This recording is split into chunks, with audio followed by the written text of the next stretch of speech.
Sair da escola já com uma formação profissional no currículo? Parece bom demais pra ser verdade, né? Pois é. No ensino técnico do Senac, isso é possível. É ensino médio junto com formação técnica, que acontece durante os 3 anos. Lá, eles usam metodologia para projetos, desenvolvendo competências como resolução de problemas, pensamento crítico e colaboração, além de valores éticos e sustentáveis. Quer saber? Senac. Acesse sp.senac.br/ensino médio e saiba mais.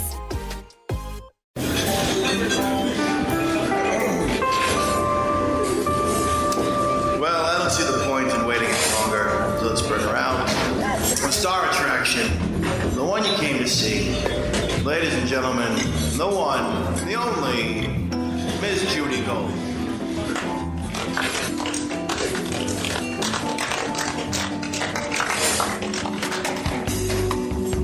Ladies and gentlemen, welcome to Kill Me Now with Judy Gold and Lauren Hennessy. All true. Now, Lauren, I really don't pay attention to Lauren. All right, I'm kind of speechless. Not you, dear. I think you know who our guest is, just from Not You, Dear. Mm-hmm. This man is... I can't even... I've known him since I'm born. Wow. Yes. I adore him. He is an icon. He is one of the most brilliant, most talented, most... I don't even know what to say. There's not a lot of people... Effervescent. I can't wait to hear who this is. Oh. Scintillating. Ladies and gentlemen, today's guest is the Mr. Dick Cavett. I can't even... Oh, my God. Dick! Can't you hear the letdown out there? No. Oh, my God, I can't believe it. They thought they were going to get somebody fabulous. Yeah, like the fat Jew. And What's his name? The fat Jew? Which one? Oh, don't bring me into this. Oh, I don't know. There's a guy. I'm not touching that one. This is going to be on in a couple weeks, so it's probably. Oh, you dead don't by mean now. the late Jackie Leonard? No, no. It was some guy on social media. He's the fat Jew. He would steal people's jokes and put it on his account, and then he gets a deal with CAA. You know, he gets CAA, says, oh, we want to represent you because you have 5 million followers. And then all these comics are like, he's stealing all our jokes. And now he has a deal with CAA. And he also had a deal for his own show on Comedy Central. That's how much no one cares about the content in your head. This obese Hebrew gentleman. And so now he lost all his stuff because all the comics came out. Okay, but what does CAA think? Though. What do they think? Like, I don't... That's a damn good question. I mean, I don't understand what happened. They're not keeping to this track. world. What? Well, we live in a world where mediocrity is often rewarded. Right. And when you grow up, you will adjust to that. And you No, I won't. won't. I'm 52, and that's why I have the Kill Me Now podcast. Well, I do often think of you as one of mediocrity's worst enemies. Thank you. Oh, God. Can someone record that, and then we'll put it on a quote? Let's put it on a podcast. Yes. We should go on the air with this. Oh, I love you. Are we on? We're on. We're on. Okay. Mr. Cavett. Please, Mr. Cavett. What's with Mr. I don't know. Cavett? I'm just being an asshole. Listen. Can you bring yourself to say Mr. Dick? Mr. Dick.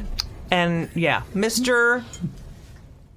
Dick. I'm just calling you Dick, even though Dick. I have a lot. Now, I want to start a little bit about your life because I find you to be very fascinating. I mean, you grew up in Nebraska. Yes, I grew most of the way up. Yes, and then you stopped growing. And Don't rub it in. Your parents were educators. The fact that your mom died when you were 10, I've always, my mom just passed away a few weeks ago, and I just, thank God I had her till 92. She gave me a lot of material. I'd rather have her passing than in this, the condition she was in. But sure, 10 years old. I mean, that's supposed to be statistically and in the medical field the worst age. Right. It does the most damage. Right. That's just the worst part. You're near, or some people at about the age of puberty. Right. And you're awkward still. and you need your folks. Right. And it's embarrassing. That's the most awful thing It was to admit. embarrassing. It was embarrassing to have people saying, "How's your mom?" and having to say, and my dad said, say much the same or about the same, and they'd go, "Oh, good." Right. And you knew it wasn't true, and that was very hard. Yeah. So you kept it a secret, sort of? No, I just didn't talk about it, and then the old maid school teacher, which was redundant in those days. Yes. Because these poor women, my father, who was a school teacher, always said, these poor personality-less, drab, colorless women grew up that way, and they had two choices in life. Marriage was not one of them, right, in most cases. So you became a teacher, a nurse, or a nurse, or a nun, or a nun, yeah, or I suppose a criminal if you were clever enough. But so it was Miss Gabus and Miss Fuchs and Miss Swanson and Miss Miss So then they all sounded alike. They all wrote the same. Right. And Miss Gabus in 5th grade took me aside after my mother died. I don't like past. I like died too. I just started saying past because other people did. Well, you just used both in almost the same sentence. Really? Yeah. But anyway, in fact, pardon me for no, I love you. Getting off the improvising the Valentine beer commercials notoriously with Mel Brooks years ago. He said, and then a terrible catastrophe happened, and he passed away. And I said, and then died. And he said, and then died. I love it. But anyway, yeah. So it was Mother's Day, a thing that should be forbidden in school. Yeah. I agree. Yeah, rarity then to have a divorce, let alone. One guy I knew in all of grade school, his parents were divorced. Mm-hmm. So she took me aside and said, now we'll be making our Mother's Day cards. And you are the only one who doesn't have a mother, and so you can go to the library. And I thought, fuck. You don't have to hide that. Say it. You can say it. Frig thee. That is so awful. But it wasn't, I wasn't defiant. It was just well, you're such pain. Yeah. Do you think, like I've experienced that my kids have 2 moms, so I've experienced a lot of, and I wrote an article for HuffPost about taking Ben, my younger one, to get his tonsils out and doing all the insurance. And in front of him, the nurse says, or the person at the desk, who's the real mother? And I said, first of all, we're both his mothers. If you want to know who his biological mother is, I'll tell you that, but don't ever say that to another person, and especially in front of a child. As distinct from his artificial mother. Right. And I ended up writing some tweets, even though I will talk about social media with you because I cannot stand it, but about this, and I ended up writing this article about how to treat gay families, because it got to the point where I had crossed out, and I had parent and parent. Yeah. I crossed these in Sharpie, and yet the day he got home, the hospital called. I ran out to get him something to drink, and the hospital called while he was there and said, "Is your mother or father home?" And that was it for me.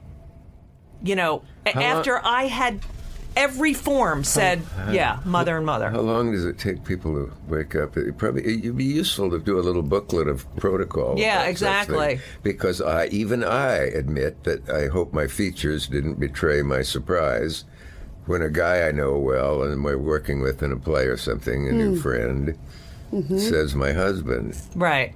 And I think you don't mean, oop. Right. Sure, I think that's a normal response. How can you shed all those years of where husband meant one thing only? Mm-hmm. Do you think, now, I don't want to begin with this, but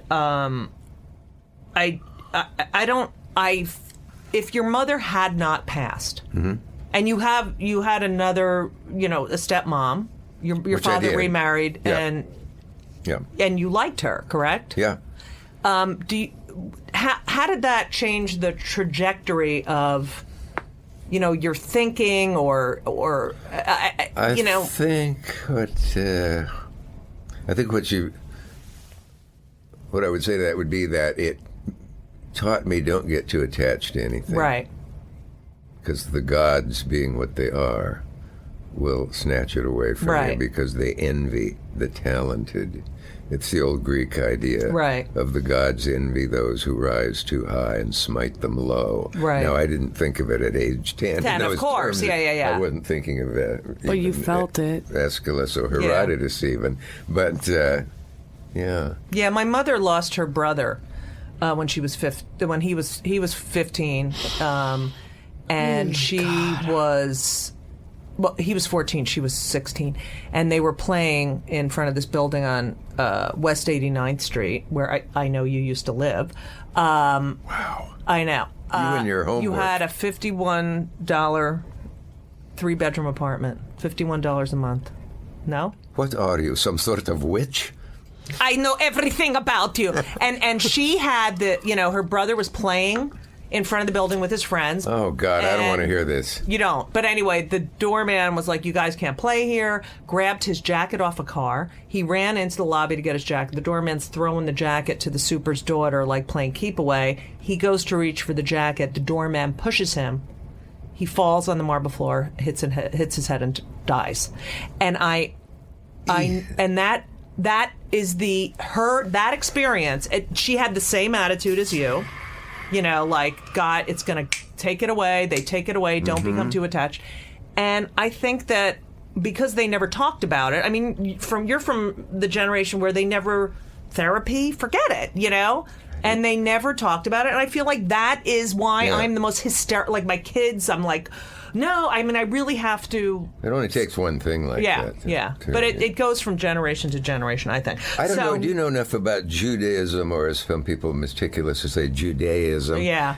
To know in what part of Jewish philosophy or Hebrew works or old parts of the Torah and so on, the idea that if evil is done, as with a doorman causing a kid's death, you don't forgive him. Your duty is to rectify the balance of good and evil in the world, in this case, by killing him. Right. Mm-hmm. Wow. Now, that's a held philosophy, and I feel it a lot. Mm-hmm. I don't forgive the people those black folks forgave in that church killing. Right. I want them picked slowly to pieces with a pair of pliers. Right. Mm-hmm. I mean, the people who do those things. Right. Not just that one. Oh, I don't... Yeah, I can't believe that even the gunman in this is getting so depressing. The gunman in Colorado. I mean, this is really kill me now. The gunman in Colorado. Like, I don't. Why does he get to have 3 meals a day and? I don't understand. And like, what is we waste so much money when we know this person did this and ruined so many lives. Why does he get to live possibly a better life than he was leading? He doesn't have to worry about taxes or where food's coming from, or he'll get to see a movie now and then. And so you triggered a thought in me that I think's been forming because of these cases. Yeah. Why kill the person who did it? In the Hebraic sense that I was talking of, that's the thing. Because it's the balance of evil and good must be rectified, rebalanced. Why not let that person be certain that he lives and experiences the horrors of aging and death? Right.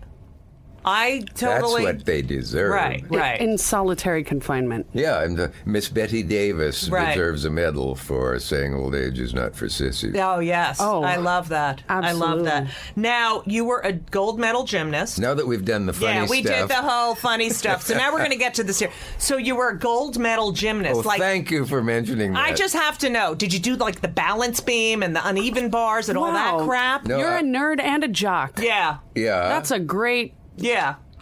And that's you must be a ladies' man. Is that how I won your heart? Yes, yes. I'm in love with you. Yes. Feel how she embraced me. Yeah. My team in Lincoln High School, Lincoln, Nebraska, class of 54, started a gymnastics team, but they only had mats and a horse, a pommel horse. Then called the side horse. I hated that horse. Well, the horse is the hardest piece to work. Right. Every gymnast knows this. I mean, it's just a I thought fact. balance beam was pretty. Well, there was no balance beam. There then. wasn't? What there was, or vice versa, the flying rings. Oh, yes. The long swing. Yes. And the our horse. coach made everybody work every piece a little bit. But when they only had a horse, I got up at 6 every morning, working the horse. It was so goddamn hard that a ballet dancer will confirm this. If you take Saturday and Sunday off, you can't do what you could do on Friday or No Monday. Tuesday, maybe. So it was every day? I didn't do weekends, but still, on Monday, you had lost something, which gives you some idea of what years of not exercising do. But, I loved doing it, and I was really good at it, and I won that gold medal. How great did you feel? Well, the only thing I felt great about was my father had once wistfully said, and he didn't wish to become a school marm, as he said. He would rather have been an athlete or an engineer or a baseball player. But he once said, perhaps ill-advisedly, now that you're in high school, it would be nice if you could letter in something. We know the term That letter. is such a Jewish comment. And now that you're in high school, it would be nice for the family if you could have a letter on your jacket. Wouldn't hurt. Yeah, it wouldn't hurt. I'm not saying you have to, but and study a little medicine on the side, just in case. So that was great that I got that for him. You did it for him. I'm not saying that, as the Brits would say, that he suspected I was a Nancy boy. Right. But I love that expression. I know, Just a an Nancy actor. boy. Okay, so in 8th grade, you direct a radio show. I mean, you're pretty way ahead of your time as a young kid. You directed a radio show, right? Yeah. You were in the plays at school, into the drama. I was in the plays. You were on the horse. Yeah. You lettered, thank God. Did magic. Shows. and went to Yale. I don't know if anyone's heard of Yale. Yale? Yale. Who was in your graduating class that is of any sort of, prominence? A bizarre instance. A man who murdered his children and wife and has not been seen since. No. Yeah. What's his name? Well, I'll just say his initials, Brad Bishop. Nice. Wow. You can Google him. It's a bizarre, still open case. I am Google. Everyone at home, or wherever the hell you are. It's a biting all mystery. Of those he has detectives been out there. apparently seen. Now, this is years ago, but he could statistically still be alive. In the great Bud Trillin, Calvin Trillin, was a year ahead of me, so I can't count. Oh, I love Calvin Trillin. James Franciscus, the late actor, who was so gorgeous, movie star, beautiful. Are you being a Nancy? Not yet. Okay. Unless I mention his hair and his eyes. Oh, yes. But But if you let her, I'll let you talk about it. Yeah. I'm a jock. Let's not forget that. Keep that before your eyes. He was. He looked like Alan Ladd, pretty much close. And when we were headed a play, and I would do 2 character parts in the same play with hair whitener in one scene and blacking it with carbon paper to play the photographer in another, and so on. And I expected the agents to come flocking to my dressing room, and they all went to either Evans or Carrie Nyes, my late wife, or in this instance in time, James Franciscus. They had contracts ready. Right. And look at you now. He went down from Yale during the year and did a Playhouse 90 or a Studio One. And do you imagine the hatred I had for him? Oh, please. You know what Gore Vidal says that applies to our business more than almost any other, but certainly it's universally good. Judy, success is not enough. One's friends must fail. Ha ha ha ha ha ha ha. I love it. I think that a lot of comics go by, Oh, yeah. Yes, I think that is, In my little list I was trying to make of things that annoy me, I wrote one of my Times online columns on this, but the sad phenomenon of the B comic, the B level comic, right. who's good and talented and gets work and plays the mountains and plays clubs and gets on, at another time, Ed Sullivan, maybe once a year, once every few years, unfortunately uses all his material and gets booked again. Right. But the thing that haunts them is, why aren't they? Show me the difference they feel between me and Bob Hope and Jack Benny and George Burns and Sid Caesar and Milton Berle even. Why aren't they? Why aren't they there? Right.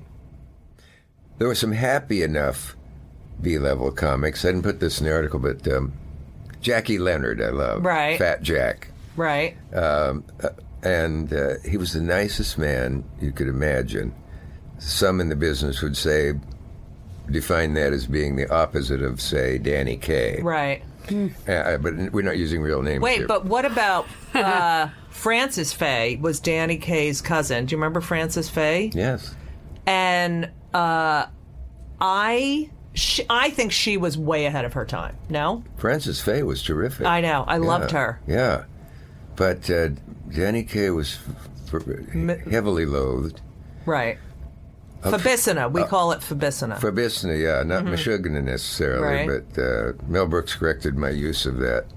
Mel Brooks' first comment when he met whom they had chosen from a nightclub to be his Carl Reiner for the Valentine commercials looked at me and said, "Spectacularly gentile." I love it. Can you tell everyone who Jean Gloys?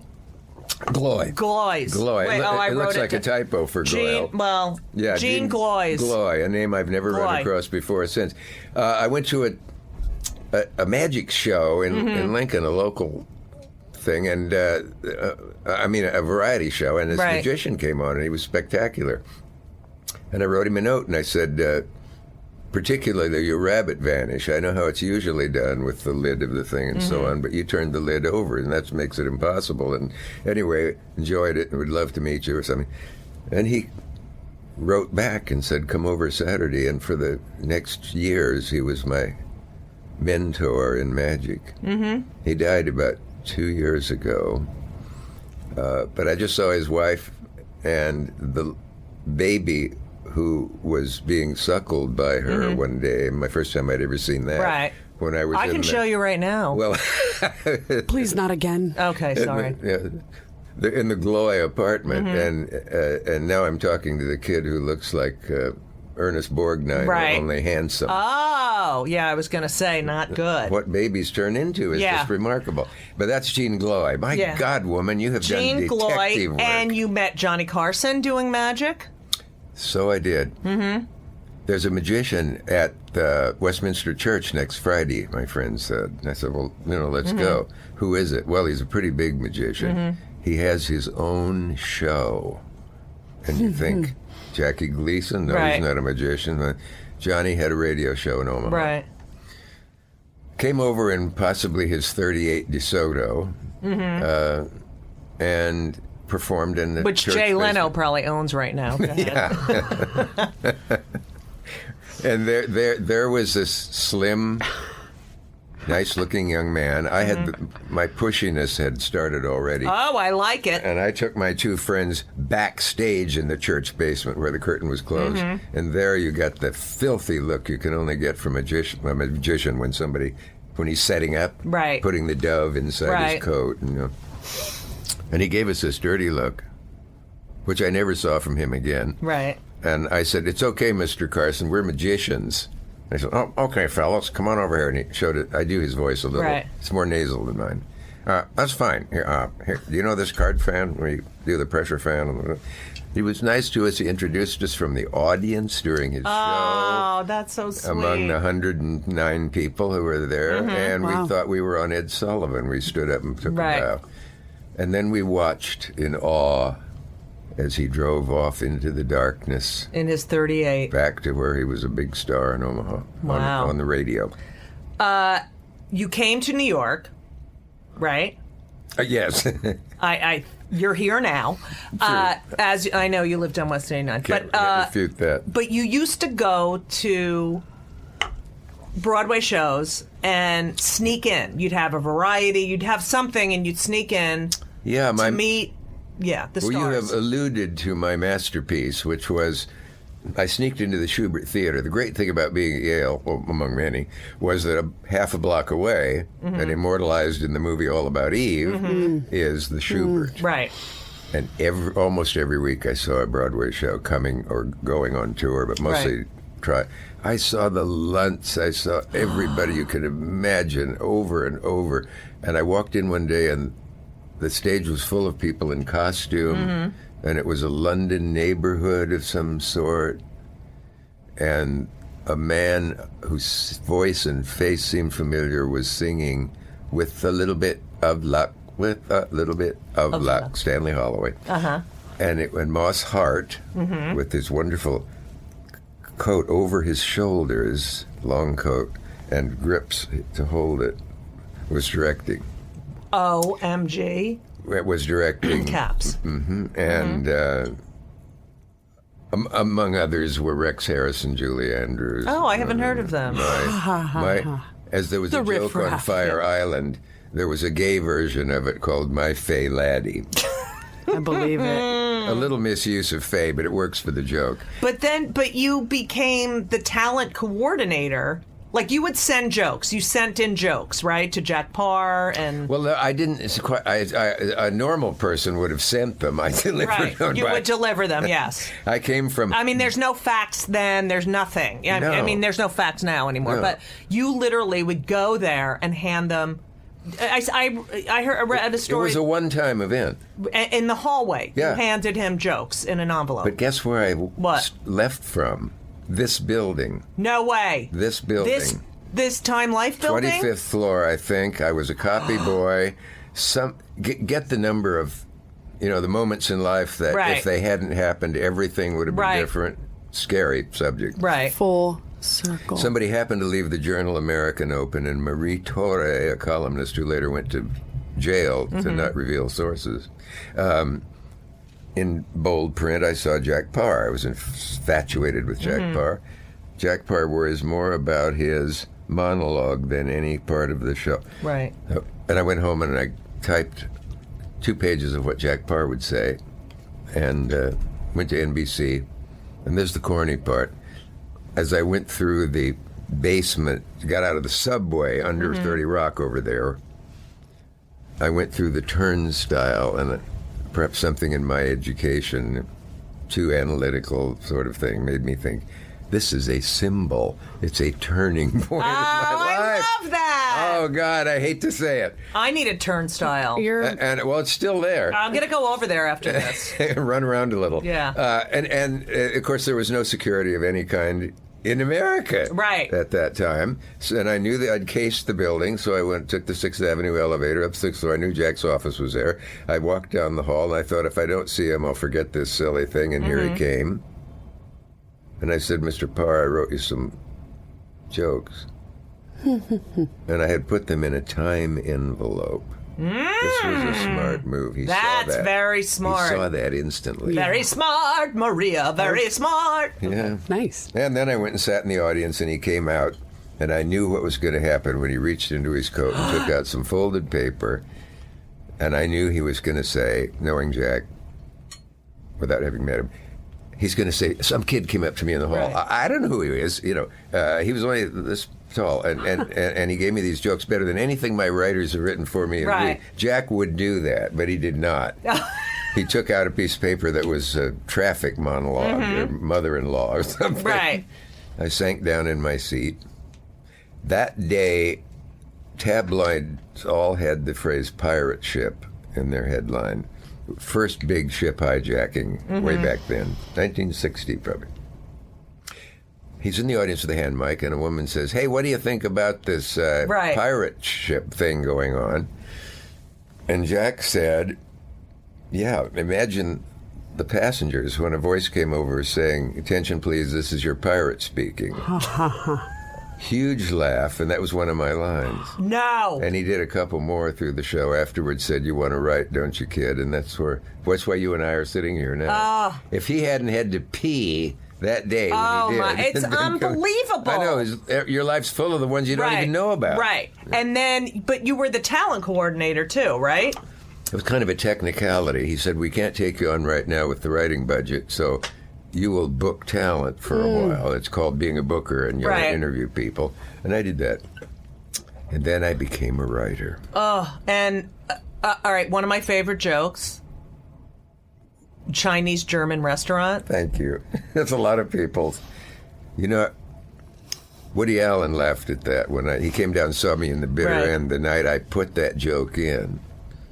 And here's how Woody uproariously reacts.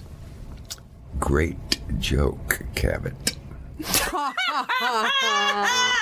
Great joke, Cavett. Can you tell these young people who are listening? Consonants in. Tell the joke. Yes, you must tell the joke. Well, that was it. It was there was a Spanish American restaurant and something, and I thought, what else would be funny? How about Chinese, German? Ooh, yep, Chinese German food. Great.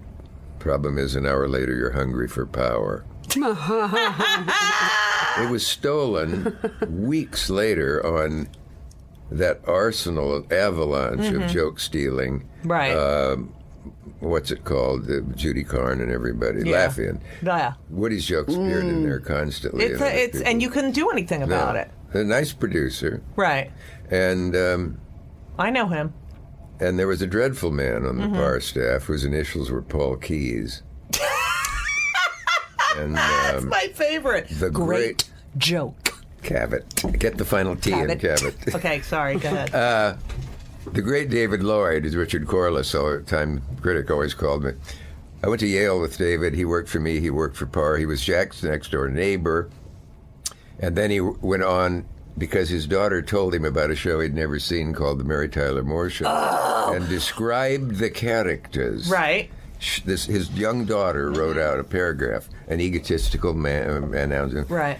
David, on the basis of that, never having seen the show, wrote a script for them, which he sent out, and they bought it and him immediately. No way. And he won the Emmy for the famous Chuckles of the Clown. Oh, that was the best. Well, David and I, walking down, I've never told this publicly. Oh, you don't suppose that anyone's excited. listening, do No, you? no, I have no no I wouldn't listeners. tell it when we go on the air. Would you listen to this? Yeah. Dick. Cavett. So, Dave and I are walking down the aisle across the street over at 30 Rock, going back to our offices, having handed in our jokes to Jack. Mm-hmm. And this man I won't mention again came out of the men's room, waved to us, moved on. We both despised him. Because we were like everybody else. Right. And David said years later, here's what you said that I think's the best thing you've ever said. Obviously, I had to hear it. Right. I'll even tell you if you want. Right, thank you. He said, what do you think Paul does in the men's room? Jack's head writer. I said, that's where he puts his best stuff on paper. Oh, my God. Can I steal that, Dick? You can Cavett? use it. I would never. Oh, that's fucking hilarious. I said, David, you've got a good one, too. Right. I remember that time you got irritated with Paul and said, Paul, you know your parents owe the world a retraction. I love that. When you had the Dick Cavett show, which, for me, as a child, I just, your voice, your being, I don't know. It's just a part of my life, you know? Yeah. And you had and the thing about the Dick Cavett show that I loved, the host was very great. I loved him. Dick. Blonde in the summer. Yeah, blonde in the summer. Bleaching his hair and hiding skin cancer. Yeah. The thing was, this is before these stupid panel shows we have now and the fake, like, I can't stand fake ire, fake, I'm so mad, but they're really not. And you had these personalities on together, and it was civil. You know, it was a civil discussion. I mean, the discussion with Gore Vidal and Norman Mailer. That was the damnedest show I ever did. That should be available to the public. That was... Anybody who hasn't seen that. That Gore Vidal, Norman Mailer. Mm-hmm. I mean, and what was the woman? The woman was Janet The something? great Janet Flanner of the New Yorker. 30 years she wrote the letter from Paris. Right. Under the pseudonym Genet. Right. And she's sitting there. And, I mean, Norman, I read that he was drunk. Is that correct? Or he had been drinking? You didn't need to read it. You could see it. I know. And he makes Donald Trump look like Mother Teresa in that. Wait a minute, I need a moment for that. Sorry. Yeah.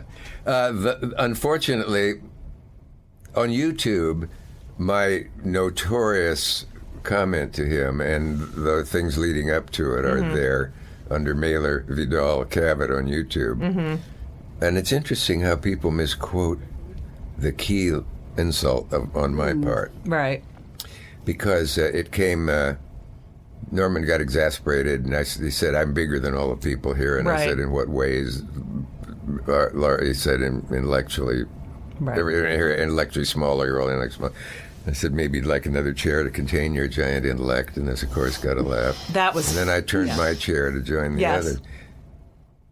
And then we got into this thing about finger bowls, which I never understood. And then he said the thing that I could never have guessed. He said, "What could irritate you the most on the air?" It would be compared with David Frost.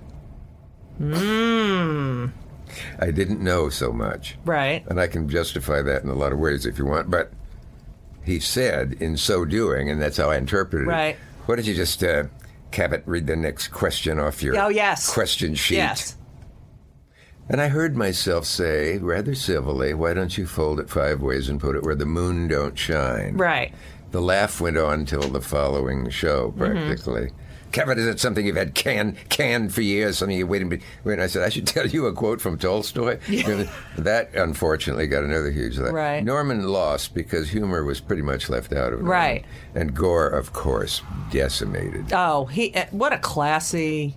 I mean, he really was well-spoken. By the way, don't let me hear that you missed seeing Best of Enemies, the film about Buckley and Vidal, which opened last week.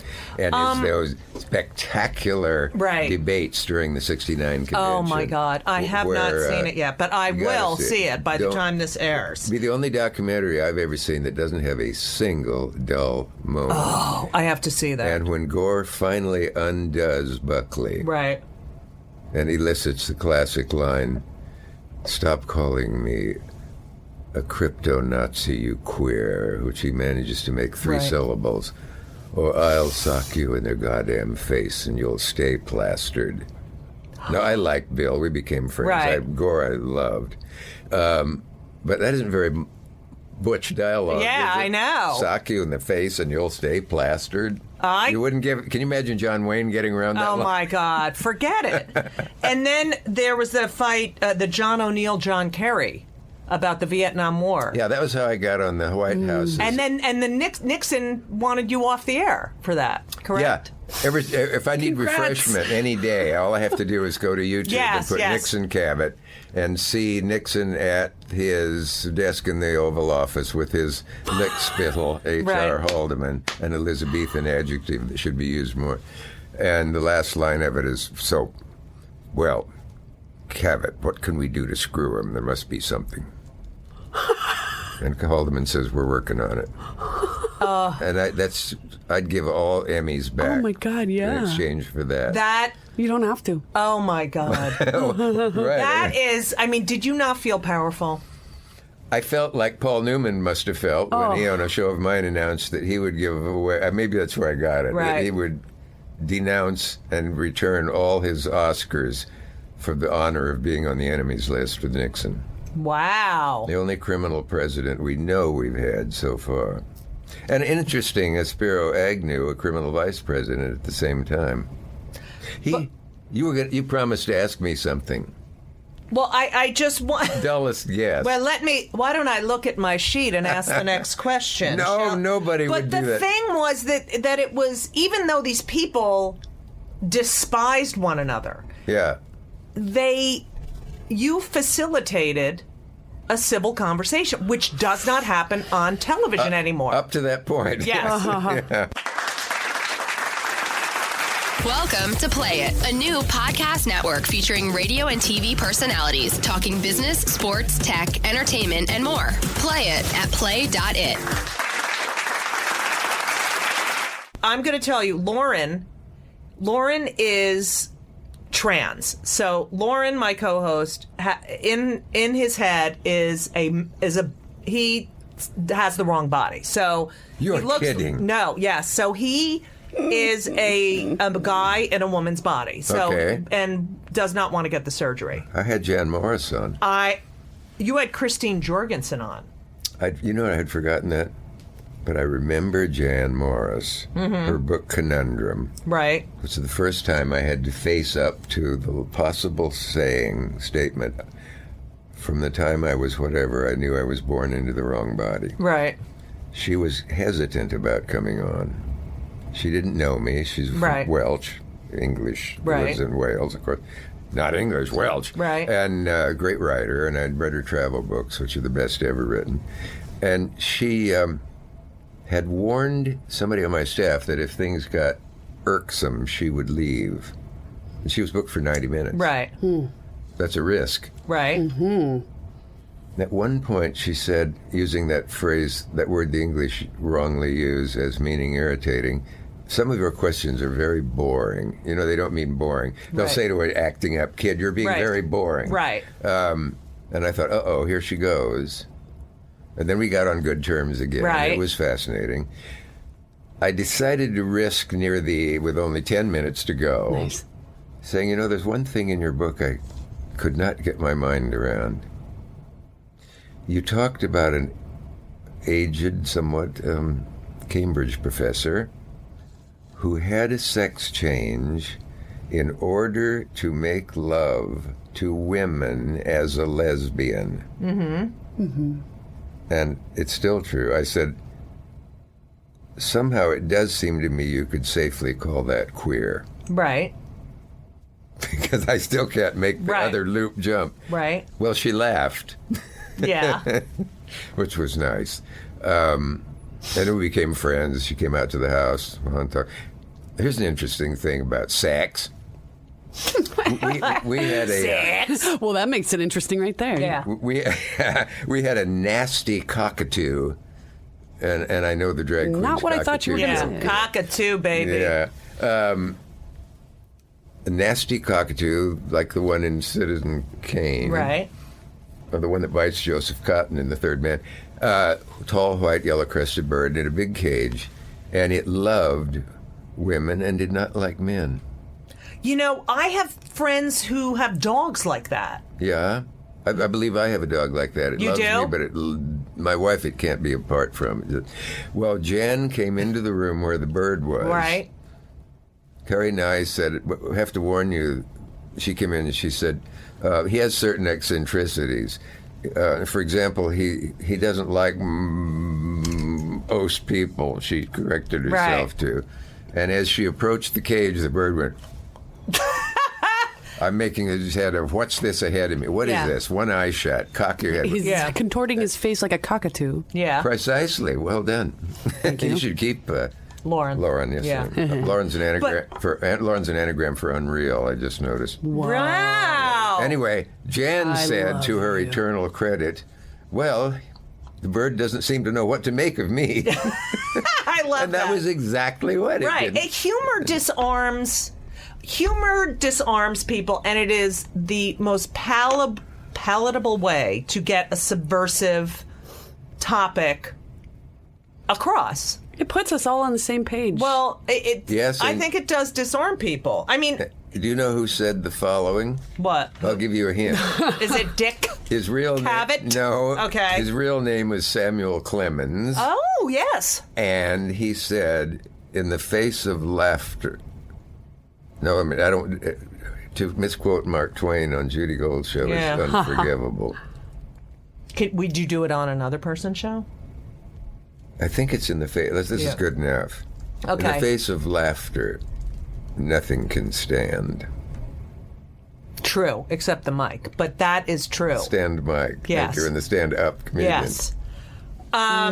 But the one, and then we're done with this because I know you hate talking about it, but Christine Jorgensen was someone who had a... Way back. Right. Yeah, maybe.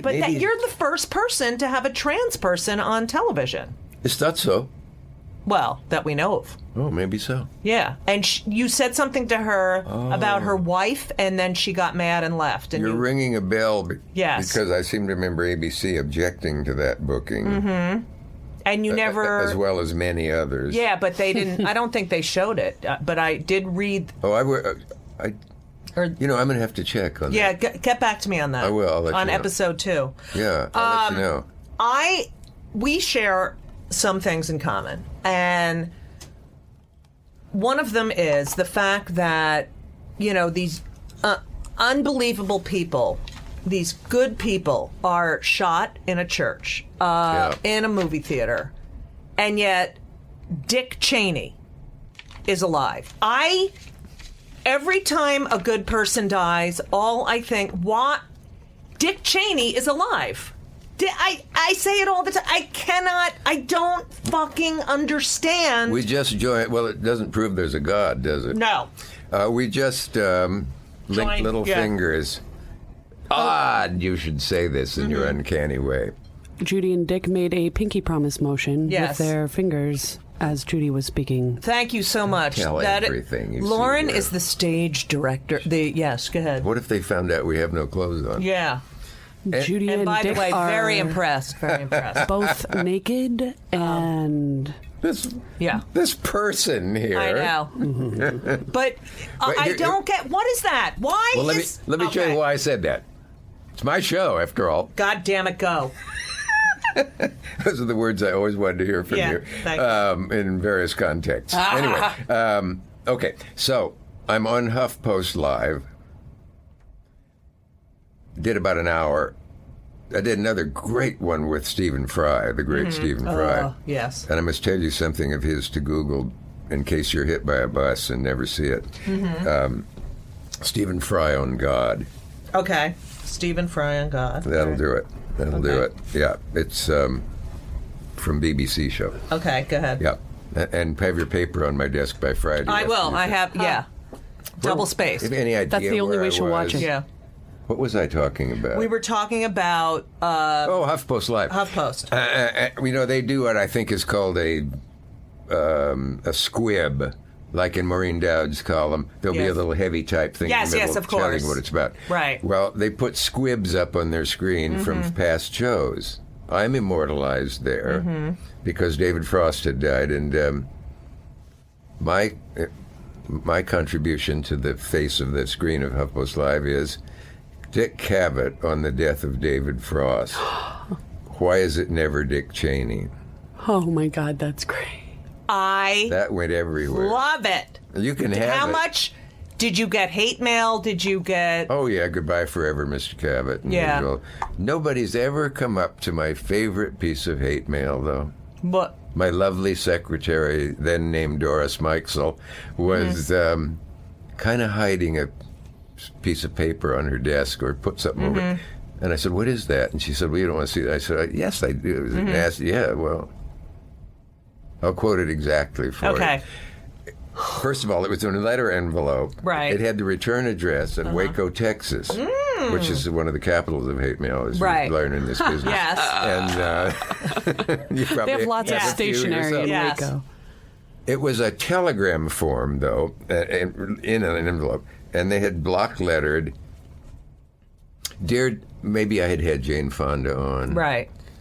Dear Dick Cavett, you little sawed-off faggot communist shrimp. And there was a return address, and I wrote back, I am not sawed off. I love it. See, you actually had to write back. Yeah. You couldn't do the whole... Had to. Block. I'm going to block you, but I'm going to say something nasty first. You know something, Judy? Yeah. See if you feel this is true. Watching, I can only go so long without mentioning Groucho Marx. When they just read my greatest hour with Groucho on TCM, and more people, it gratifies me that there are people who hadn't seen it who just did, where everything he did was funny all the way through. Right. Sang Lydia the Tattooed Lady.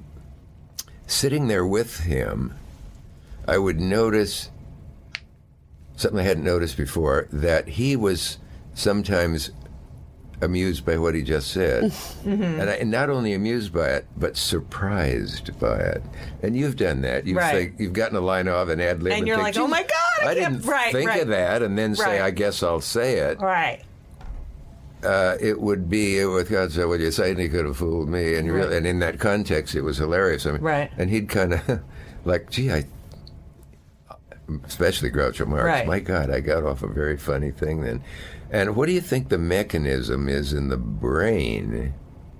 Where does in the same sense of where do dreams come from? Right. Did you write them and then be surprised by them? Where did that line come from? Where did, when Groucho... We used to go to a dinner party in California once, and the snooty hostess, Groucho said, let's get out of here. And she caught the people leaving and at the French doors and said, leaving so soon, Mr. Marx? And Groucho said, I've had a wonderful evening, but this wasn't it. Now, he looked surprised. Like, did I say that? Yeah, and so she was probably speechless. Is it another us inside? Right.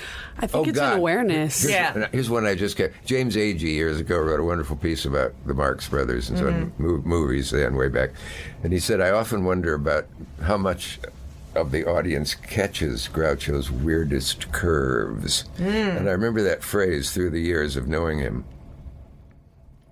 I have 4 or 5 examples, but here's a great one. I wasn't witness to this, obviously. Sam Wood directed one of their movies. Or 2. Didn't like Groucho, and it was their, of course, mutual. But he made the mistake, Sam Wood, W-O-O-D. Let me write that down. Wood as Wood. Yes. Opposite of would not. Yeah. Sam Wood said in front of everybody, the crew, looking at Groucho, obviously disgusted by him, said, you can't make an actor out of clay. And Groucho said, nor a director out of wood. Oh, yeah! That's one of the good ones. I love that. Oh, that's for everyone out there. That's for all performers. Okay, so I'm pissed off a lot. No. Yes, I get pissed off. Call me when you feel...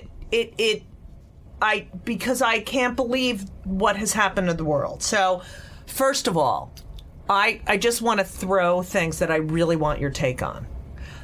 I don't care for ISIS. What? Oh, I'm sorry to introduce I love controversy. like cherry or the rainbow. The rainbow ISIS is the best. What happened to bipartisanship, to the respect for other people? I mean, no one yelled, you lie to Nixon. No one yelled, you lie to G.W. Bush. What the fuck is going on with Roe v. Wade, and what happened? Like, that we can't even... I know that Ford would go out... Who was Ford? President Ford was good friends with, whatchamacallit? Rockefeller? No, was it Moynihan? I don't know. That they were... Possibly. Yeah, and so a Democrat and a Republican could go to dinner and actually like each other. Oh, yes. I believe that George W. Bush, in my lifetime, I've witnessed the most with GWB and Clinton. But what is going... I feel like we're going to have a civil war. That's imminent, no? I don't know when we... And Citizens United. You can add that in there. Okay. If you haven't seen my PBS special called Dick Cavett's Watergate, right? I want to come back when you have seen it, and we can talk about it. Okay. Oh, you're coming back? You'll get it. Yeah. Just like I love him so much. Okay, Dick Cavett's Watergate. If you can squeeze me in. That is recorded, Mr. Cavett. It's a stunning hour. Okay. People have watched it 8 or 10 times. Okay, don't make me go guilty. Go ahead. I don't get credit for it. Right. Except because it was put together brilliantly by the people who do that on a show. I didn't do it. But because I had all the bastards in Watergate on my show, and my friend Robert Bader pointed out, going through my old tapes and stuff, you know how much Watergate you had on? You had Holman, you had Ehrlichman, you had Klein, you had Klein-Dienst, you had Jock Mitchell, you had all of them. I did a show in the hearing room, which caused controversy, because what's a pantaloon, a 2D burlesque comic doing in an august Senate hearing room? And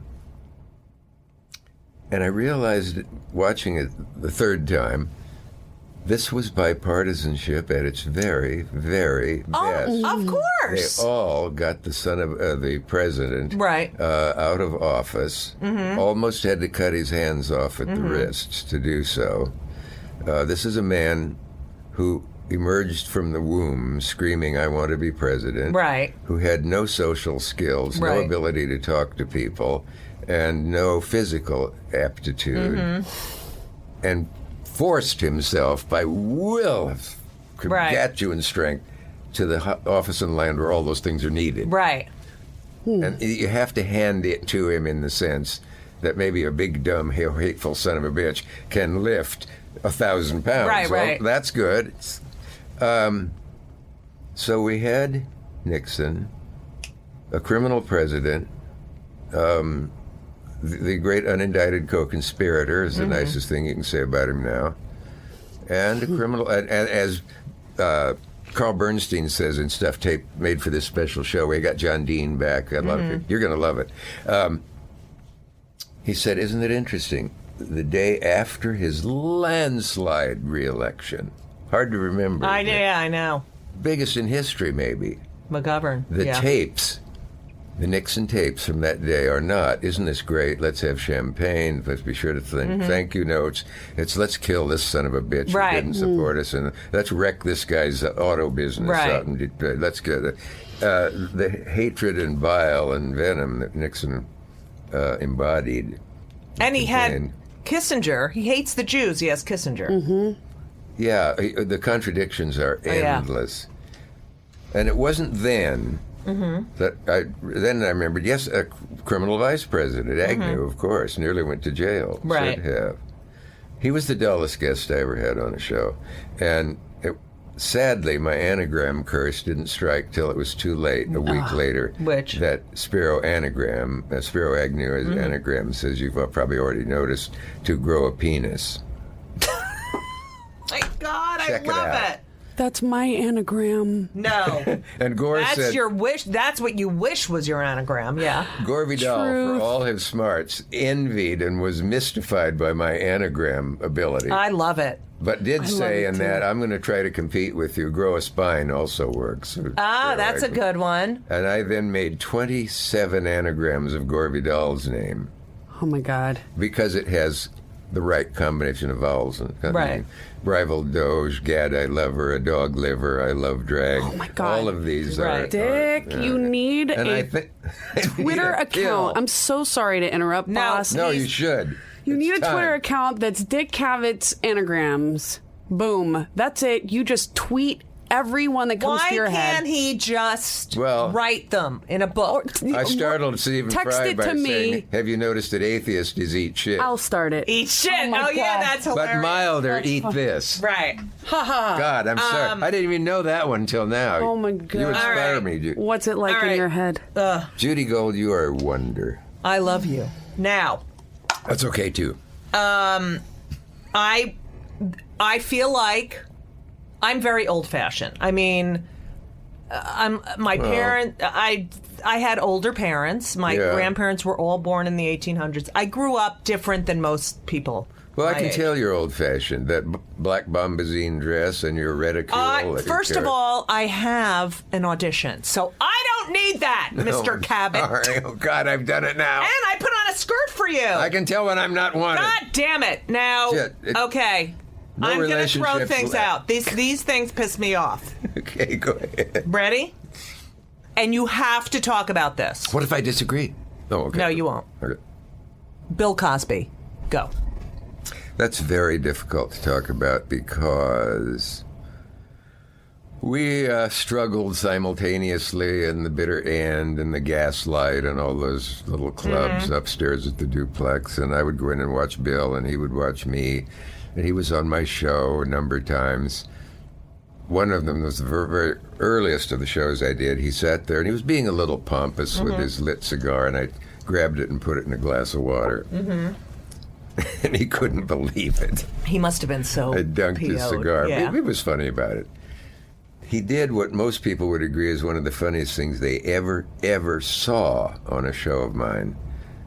It was about 10 minutes or more about getting drums as a kid. Right. And sitting where you are was Cosby. There I am. And Mr. Benny Kubelski, better known as Jack Benny, is sitting here. And Benny fell, not fake laughter, over into my lap laughing. And it's very sad because he's clearly a sociopath of some sort, that there was a case where maybe genius therapy and psychoanalysis could have cured his crimes, do we dare say? Yeah, no, I'm into that. Crimes is fine. Yeah. Very sad. Were you shocked? It's sadder for the women, let's remind ourselves, and maybe his wife, who knows what she is. And shocked, yes, of course, yeah. I don't see... It says something that you can get so famous, so successful, and so admired. I'm not sure you can generalize about it. Right. But in some instances, you can decide you can get away with anything. But his reaction, it's Trump-ish. You know, this I'm Teflon. Look at the amount of why would a woman? I don't know. I know. And that we still, and there are people who still think, well, I don't know if he did. He did it. Well, I don't know if he did it. I sent Whoopi Goldberg, whom I like very much, a thing saying, I hope this doesn't endanger our friendship. But your remarks about Cosby come from an utter misunderstanding of what presumption of innocence means. It's the most misunderstood phrase in America. I agree. It has nothing to do with, my column about it ends, go out now and presume guilt. Right. It's not even a rule of law. It's a rule of evidence. It takes place only in the court with the jury. Right. And you get a little ditz like Tanya Harding's friend saying that's awful time. Right. But she has got to be presumed innocent until proven guilty. It's her constitutional right. It's the cornerstone of our democracy. Is this an unflattering imitation? I love it. I love it. No, it isn't. Has nothing to do with that. And if you feel you're losing that argument, and I have much more in my piece, which I'll send you, these rash promises, ask the person why the jails are full of people awaiting trial if they're innocent. Right. We got way too many people in jail. Oh, that and this country's stinking racism. Oh, I cannot. Probably, there's nowhere to begin on it. It's just a guy who didn't see his kids grow up because he had, a teaspoonful of crack or something. I know. Or pot. Or pot. This began with Rockefeller, didn't it? These draconian measures. Yeah. How do you feel about the fact that we are still talking about Roe v. Wade? Yeah, we're not talking about it very, very well. There's no defense for a woman not being able to choose what she wants to do with her life. A very close female friend of mine who's a woman, as some would say. Not all females are women. Obviously. Doesn't know in her business associates, of 8 rather good friends, 7 have had abortions. I'm not condemning that. It points to how much they did not want to ruin whatever they were doing. They didn't want to. They didn't want to bring a child into the world who they can't care for. They didn't care for. They didn't have enough money. They were married to an alcoholic. Right. Births. I mean, what is with this? Even if the mother's life is at risk, who the fuck are you? Yeah, those people. Scott Walker, Ted Cruz. Who the fuck? No. I'm going to borrow for my reaction. Those people should be as Woody Allen said once when we saw an art picture gallery and there was a picture of the late Hedda Hopper, should be drowned in liquid shit. You know, Mike Huckabee, I read in the Times yesterday. Oh, I'm so glad he's obese again. I know, me too! That's what I was going to say! Is it? Yes!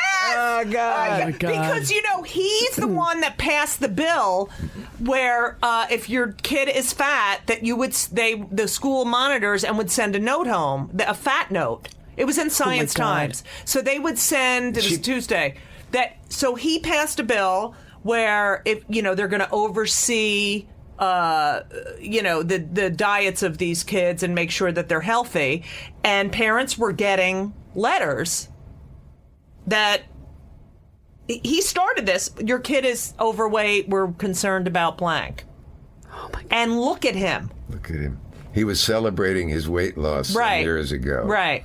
And, he's fat. yeah. You guys are boy. such mean girls right now. No, he's just, ugh. That's okay. That's, No, it's great. it's related to Schadenfreude. Right. Oh, I think we're in. Which, by the way, does have 4 syllables, folks, not the... no, I couldn't be happier that he's becoming the Hindenburg again. Yes. But we're what do you think can't be joked about? What do I think can't be joked? I don't. Nothing. Yeah. That's the right answer as far as I'm concerned. Yes. Our friend Joan Rivers, about earlier this year, less than a year ago, was taken to task because she had done a joke about that related to the Holocaust in some way. Or maybe it was the windows on the ground joke she did about 9/11, which was vulgar and funny. Right. And I mean, it's a legitimate joke anyway. But anyway, whatever it was, I think this one was the Holocaust. And she was denounced by a Jewish organization boldly for joking about that which cannot ever be a subject for humor. And I wrote, and it was publicized at the time, I think you'll find that there is no subject there can't be humor about. If there is, it would come as a big surprise to Mort Saul, Mark Twain, Jon Stewart, Stephen Colbert, Jonathan Cavett. Swift, Right. Charlie Chaplin, Dick Cavett. or Cavett, and Joan, and said, "I'm thoroughly on Joan's side on this." I didn't hear from her. Yeah. But a beautiful orchid. Oh, she loved orchids. Came Yeah, to yeah. the apartment. And it You know, lasted. I have a long-standing joke in my act about the Holocaust, about when I visited the Anne Frank house and Amsterdam. In Amsterdam, and the joke is that these people lived in the smallest space for 2.5 years, couldn't make any noise all day for fear of being caught by the Nazis. They didn't dare cough. They couldn't do anything. Yeah. So my joke is, which would have been the demise of my family, because there's no way my mother would have kept her mouth shut for the entire afternoon. And then I do a joke. Judith, I asked you to wash that dish 10 minutes ago. Ma, shut up. We're going to get caught. That's right. We're going to get caught, and we're all going to die because you couldn't wash a goddamn dish. That's one of my favorites. Now, I dare say that's funny. Okay. So that joke I have been written, I talk about the Holocaust in my act, which is more important than you being personally offended. Listen to the joke. The joke is a funny joke, and yet it opens a dialogue about a topic that kids don't know about today, because it's only required in 6 states in the United States in public schools to learn about the Holocaust. Yes. Are those the same states that take nigger out of Huckleberry Finn? Oh God! Probably. Isn't that unbelievable? Don't get me started on that. It's just A incredible. so-called Negro educator Right. was holding forth on a show about the necessity for doing this. Rachel Dolezal? He might not have been. Yeah. He may not have been educated enough Right. to know that For example, Ernest Hemingway said this is the greatest novel in the English language in all of American literature since it descends from Huckleberry Finn. Mm-hmm. And the great George S. Kaufman read it every year. Mm-hmm. And I don't know. I don't think there should be any censorship except for troop movements. Right. You can't change history. I was censored on Jimmy Fallon. You were? NBC censor. Congrats. Well, they ran the clip where Gore drives Buckley mad. Right. And he says that famous thing, and I think they blipped the word queer, but you could see what it was. So it's just ridiculous. Infantilism. Yeah, going around saying the N word. Oh, good. People hearing that won't have any idea what it is. Right. Not only McLuhan would say that, not only emphasizes it, it cements it in the mind. People don't listen. They don't listen to the full thought, the full idea, the full sentence. Yeah, it's what surrounds it that's important. Right. Yeah. We agree on that. Oh. Yeah, there's vocabulary for a reason. Yes. Welcome to Play It, a new podcast network featuring radio and TV personalities talking business, sports, tech, entertainment, and more. Play it at play.it. Ashley Madison, which is the website. I don't know his work. He's got a lot of work, let me tell you. So Ashley, the website where they just hacked it. They outed all philandry. Yeah. I mean, that's why I think we are in an age of Schadenfreude. Combined with a good dose of sadism. Right. Which should be pronounced sadism, shouldn't it? Because it's the Marquis de Sade. But is that sadism? Maybe. In some instances. I love this. I mean, I can't tell you. I just wish I could get on that dark web where you can look everyone's...